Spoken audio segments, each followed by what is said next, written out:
Picture an ocean shrouded in absolute darkness. How do you defend a multi-billion-dollar aircraft carrier when the threat is barely larger than a standard speedboat, perfectly silent on standard radar and hunting in packs of dozens? For centuries, naval supremacy was defined by massive steel behemoths, heavily armored and brimming with enormous cannons. But what happens when the mathematics of war abruptly shift overnight? Imagine a coordinated strike force that does not require a human crew, does not fear destruction, and costs less than a fraction of the missiles required to destroy it. The modern fleet is facing a terrifying, seemingly impossible tactical crisis. The sprawling oceans are no longer a sanctuary for giant warships. The silent, robotic revolution is bleeding into the water, and it is reshaping the entire foundation of global security. Welcome to the brutal reality of unmanned surface vehicle hunter-killer swarms. To fully understand why these oceanic drones are causing absolute panic among elite naval commanders, we must meticulously examine the naval power relies on a dangerous concentration of personnel and massive firepower. Building a single modern destroyer takes years of intense labor and costs billions of dollars. Losing one of these ships in combat is an unacceptable strategic disaster. Military engineers desperately needed a solution that completely inverted this massive financial risk. The answer arrived in the form of unmanned surface vehicles, commonly known as USVs. These are highly advanced robotic boats, engineered specifically for autonomous hunter-killer missions. The foundational hardware architecture of these machines is brilliantly deceptive. Systems like the MAGURA V5 and the Sea Baby platform rely on a low observable, shallow draft hull design. Measuring precisely between 5.5 and 6.0 meters in length, these platforms have a width of approximately 2 meters and sit merely 0.6 meters above the waterline. This incredibly low profile drastically reduces their visual and radar cross-sections, essentially making them invisible ghosts on standard detection screens. To maximize speed and destructive payload capacity, their total displacement is tightly controlled, generally maintained below 1,000 kilograms. They are constructed using advanced radar-absorbent composites, marine-grade fiberglass, and carbon fiber reinforced polymers. These advanced materials provide immense structural tensile strength to survive high-speed wave impacts while simultaneously absorbing enemy scanning waves. Financial metrics of these swarms are fundamentally breaking traditional combat logic. A single MAGURA V5 unit operates at a verified cost of approximately $273,000. The Sea Baby platform operates at a similar price point of roughly $245,000. When you compare this to the sprawling defense budgets of global superpowers, the asymmetry is staggering. The United States Navy allocated over $890 million in their 2025 budget specifically for USV procurement and autonomous software development. In Eastern Europe, drone procurement contracts are projected to reach over $3.58 billion across the 2024 to 2025 fiscal periods. The cost per shot advantage is absolute. The swarm of 5 killer drones represents a total capital risk of about $1.3 million. Yet, this small robotic pack has the verified capability to hunt down and utterly destroy capital warships valued well over $50 million. Defending against them forces adversaries to expend advanced vertical launch interceptors costing over $1 million each. Enemies are literally spending more money to shoot down a drone than it costs to build the drone itself. How exactly do these experimental machines find their targets in the chaotic open ocean? The primary operational advantage of unmanned surface vehicle swarms relies on a terrifying tactical concept known as distributed lethality. Instead of placing all your weapons on one giant vulnerable ship, you spread them across dozens of small, highly networked, expendable platforms. This creates a nightmare scenario called a multi-axis saturation attack. When a swarm engages a large target, the drones coordinate their approach vectors from multiple different angles simultaneously. This forces the enemy close-in weapon systems and manual gunners to divide their tracking algorithms and rapidly exhaust their limited ammunition depth. These drones are blindingly fast and devastatingly lethal. Utilizing 270 horsepower internal combustion diesel engines paired with advanced water jet propulsors, models like the MAGURA V7 can sprint at speeds reaching 45 knots, which is over 80 kilometers per hour. They boast operational ranges extending up to 1,000 kilometers on internal fuel alone. To navigate and kill, they rely on complex multispectral sensor fusion. This incorporates electro-optical and infrared camera turrets, synthetic aperture sonar for subsurface threat detection, and advanced three-dimensional lidar arrays.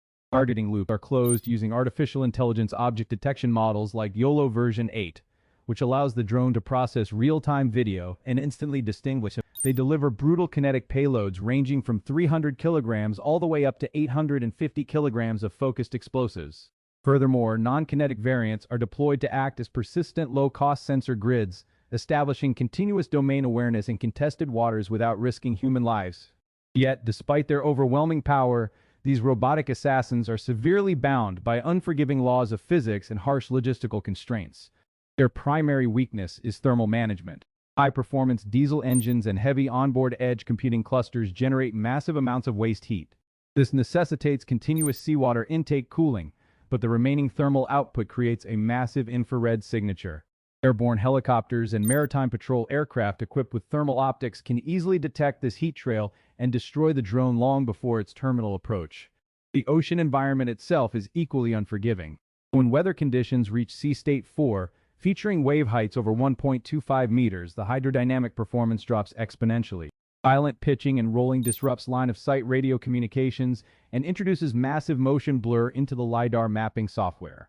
Furthermore, pushing a 5-meter boat past 45 knots requires fighting wave-making resistance. Because the hydrodynamic drag coefficient requires power output to increase with the cube of the vessel speed, sustaining maximum velocity completely burns through fuel reserves, destroying their propellant. Logistically, while capable of operating autonomously for days, they demand specialized terrestrial support for refueling and launching. They cannot be easily reloaded at sea, making their forward-operating coastal boat ramps highly vulnerable static targets. We know the physics are brutal, but what happens when these experimental systems are finally unleashed into actual combat? The theoretical engineering discussions ended the moment these autonomous machines entered active, highly volatile combat zones.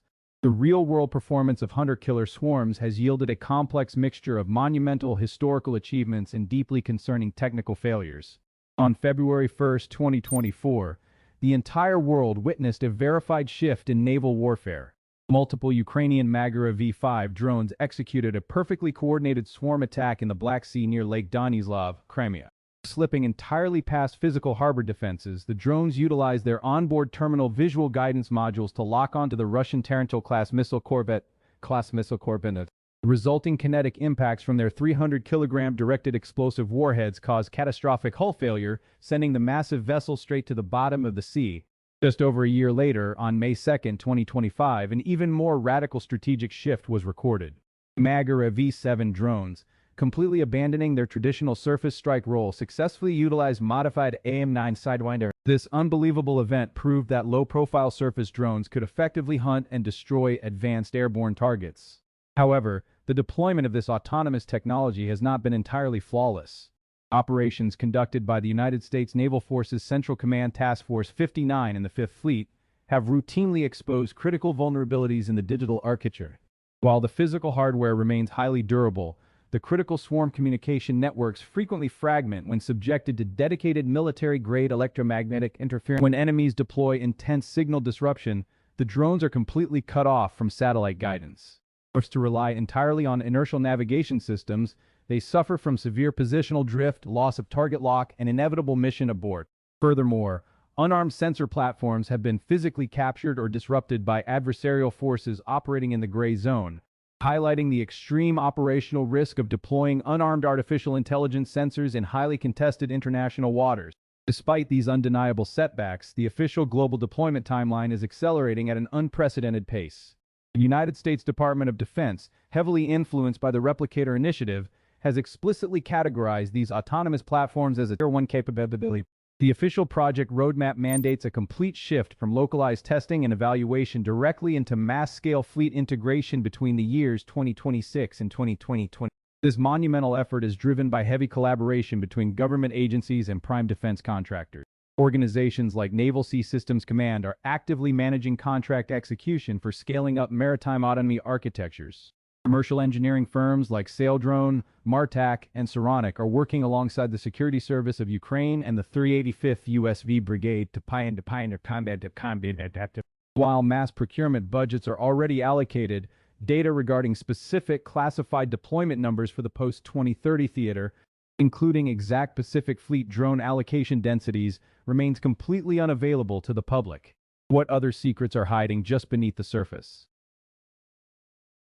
The expansive open ocean is no longer a safe haven for the giant steel behemoths of the past century.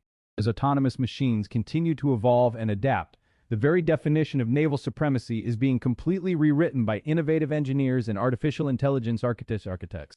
We are watching the dawn of a completely new era in global security, where tiny, expendable robots hold the absolute power to bring massive naval fleets to their breaking point. What are your personal thoughts on this massive shift in military technology? Do you believe these autonomous drone swarms will entirely replace traditional manned warships in the near future, or will large capital ships always have a necessary place in the open ocean? Share your personal military technology preferences and theories down in the comments section below. We want to hear your thoughts on the future of autonomous warfare.